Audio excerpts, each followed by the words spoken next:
فتعسل لهم او هر چې هغه کسان دي چې کفر کړی دی د هغوی دپاره هلاکت دی. نو دا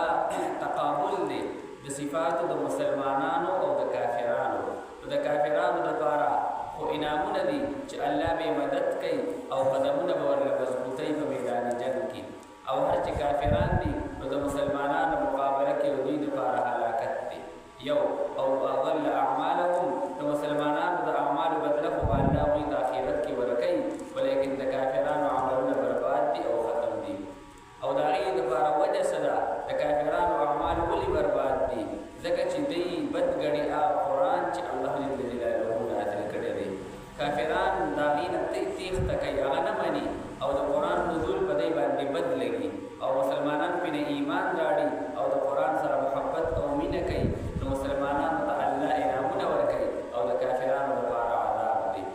افلم یسیرو فی الارض، دا تخویف دنیوي دی د احوالو د کافرانو نه. الله فرمایي دا کافران د مکې ولیدل دي نه په ځمکه کې چې دی وګوري انجام د هغه خلکو چې دی نه وړاندې تېر شوي دي. د هغوی څه انجام و؟ عادیان، ثمودیان، قوم لوط، قوم سمود، قوم صالح، د هغې کندارات اوس هم موجود دي.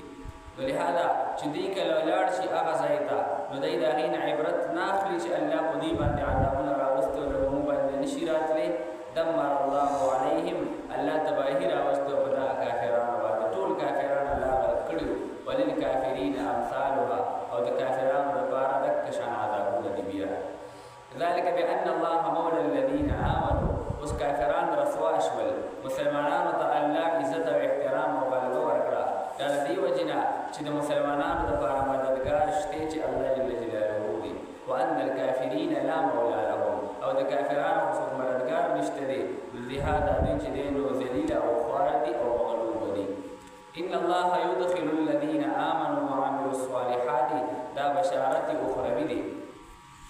چې کوم کسان مسلمانان دي او نیک اعمال کوي، نو دوی ته به الله جل جلاله په جنتونه ورکوي، او دوی ته به چې دی نو انعامات په هغې کې میلاویږي. او د دوی په مقابله کې کافران دي. والذین کفروا یتمتعون، نو د کافرانو کار دا دی چې دوی عیش او عشرت کوي د دنیا په ژوند کې. ویأکلون، او خوراک کوي. کما تأکل الانعام، لکه څنګه چې ځناور او څاروي خوراک کوي. د کافرانو مثال داسې دی لکه څاروي. نو څاروی به خوراک کوي خو نور خبر نه دی چې زه به کله حلالېږم او کله به نحل کېږم. نو که سبا څاروی حلالې، خو لیکن هغه د اوس نه ناخبره دی، نو هغه ته پته شتی نه او نه ورسره د هغې غم شتی، نو ښه مضبوط خوراک کوي، خبر نه دی چې اوس به درنګ حلالېږم. د کافرانو مثال همداسې دی. دا هم ځناور دي د آخرت نه، او د آخرت د دارنګې د حساب کتاب نه او د جهنم نه او د الله د مخې ته د ودرېدو نه بلکل غافلان دي. او یا یې تشبیه ورکړې ده د ځناورو سره د کافرانو په دې کې چې ځناور په دې باندې نه چې د چا په فصل باندې ورغی، په حرامو په حلالو باندې نه دی چې دا حرام دی او دا حلال دی. نو دا کافران هم دغه رنګې دي، نه په حلالو باندې دي او نه په حرامو باندې دي. والنار مسول لهم، ولیکن اور د جهنم د دوی ځای دی. بس هلته به الله جل جلاله چې دی به ور اچوي. وکأی من قریة هی اشد قوة، دې کې تسلي ده رسول الله مبارک ته. او دغه رنګې الله جل جلاله چې دی نو پکې تخویف هم ضمناً ذکر کوي. نبي علیه الصلاة والسلام چې هر کله هجرت دپاره روان شو د مکې مکرمې نه مدینې شریفې ته، نو تر کوم وخته پورې چې آبادي د مکې موجود وه او دیوالونه او کوڅې او کورونه د مکې مکرمې موجود وو، رسول الله مبارک فرمایل والله احبک الی، څومره ما ته محبوبه یې، زما تا سره څومره محبت او مینه ده، خو کاش چې زه ستا دې خلکو ایسته نه وې، نو بیا به زه نه وتې دلته نه، ما سکنتو غیره کې ما بل ته یو شپه قدرې نه وه کړې. ان رسول الله مبارک په دې حالت او په دې غم باندې د مکې مکرمې نه ووتو. الله جل جلاله تسلي ورکوي. وکأی من قریة، څومره ډېر کلي دي، څومره ډېر کلیواله خلکو، یا اشد قوة، چې هغه خلک ډېر زیات مضبوطو په طاقت او قوت کې من قریتک، ستا د دې کلیواله نه، د دې مکې والا ډېر مضبوطو په طاقت او قوت کې، خو لیکن هغوی باندې چې کله عذاب د الله راغی، نو بیا د الله د عذاب نه چا خلاص نه کړل. نو دا د مکې خلک اگر چې تا سره ظلم وکړو، تی به د خپل وطن کې پرې نه ښودې، تی د دې وطن نه وباسلې، په دې باندې به هم زما عذاب راځي. یا په هغه وخت کې دوی دپاره څوک خلاصونکي دي اهلکناهم الله فرمایي دک ټول خلک بیا هلاک کړل په مختلفو عذابونو سره فلا ناصر لهم ولیکن بیا د دوی دپاره څوک مددګار نه و افمن کان علی بینة من ربه دې کې بل تقابل او مقابله ده د صفات د مسلمانانو او د کافرانو الله فرمایي مسلمانان هغه دي چې هغوی په واضحه حجت باندې دي د طرفه د پروردګار خپل نه او هر چې کافران دي نو دوی دپاره هېڅ حجت نشته دی بلکې د دوی هغه بد عملونه دوی دپاره ښایسته ښکاري دوی ته او دوی د خپلو خواهشاتو تابعداري کوي نو لهذا دا دواړه په مرتبه کې بالکل برابر نه دي د مسلمان مرتبه اوچته ده او د کافر مرتبه په جهنم ده او نور د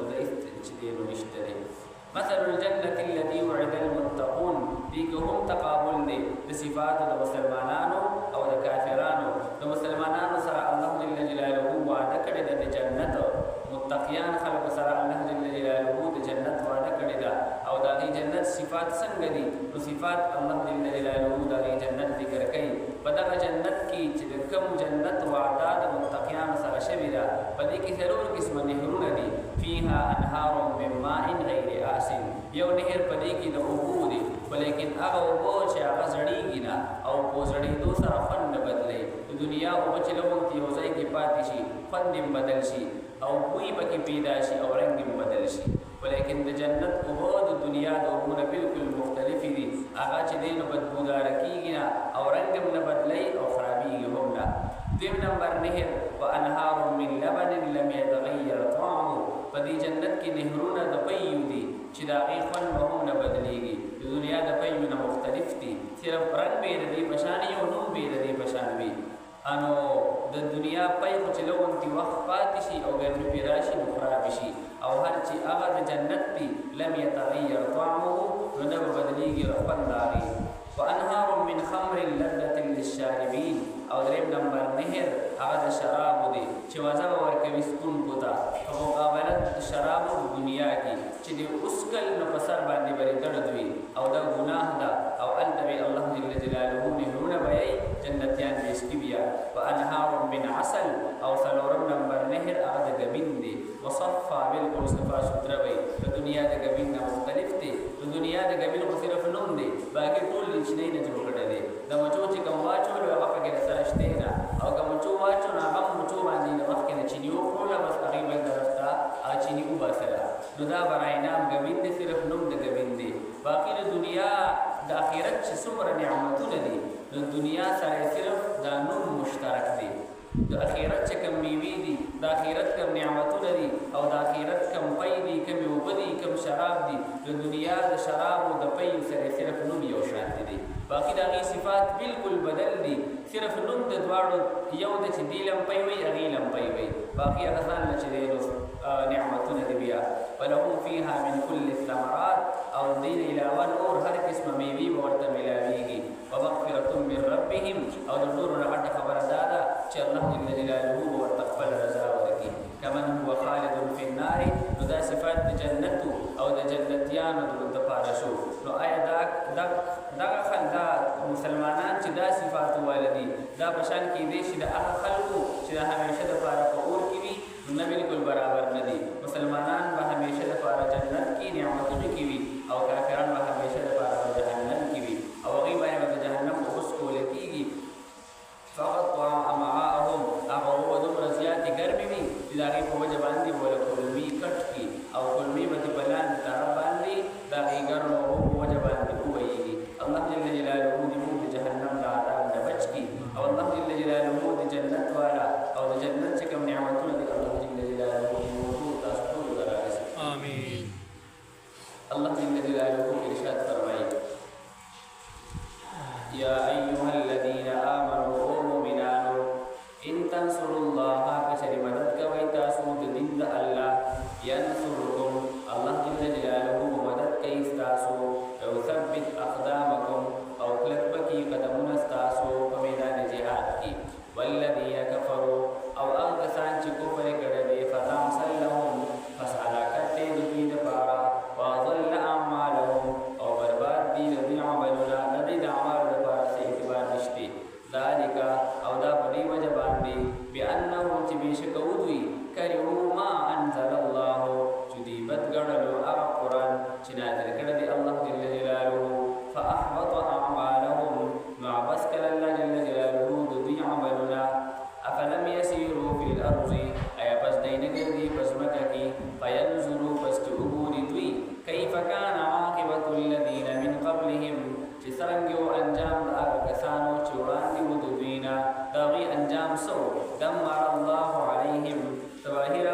الله جل جلاله بدي كافران باندي وللكافرين أمثالها أو الكافران ظفارا دغشان عذاب ردي ذلك بأن الله أو دامدت الله جل جلاله مسلمانان كي أو الكافران لكي بدي وجباندي بشك الله جل جلاله مولى الذين آمنوا أمر الكافر المؤمنان دي وأن الكافرين لا مولى لهم أو بشك كافران نشتدي وذكر دبير بارا إن الله يدخل الذين آمنوا بشك الله جل جلاله داخل المؤمنان وعمل الصالحات أو نيك عمل كونك خلق جنات جنة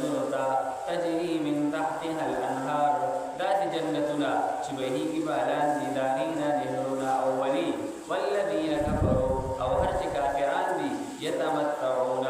ذي عيش وشرت كبي ويأكلون وقراك كبي كما تأكل الأنعام لكثران دي قراك كبي ساربي والداو ساربي وشعدي والنار مثوى لهم أو أود جهنم أستوغن ذويدا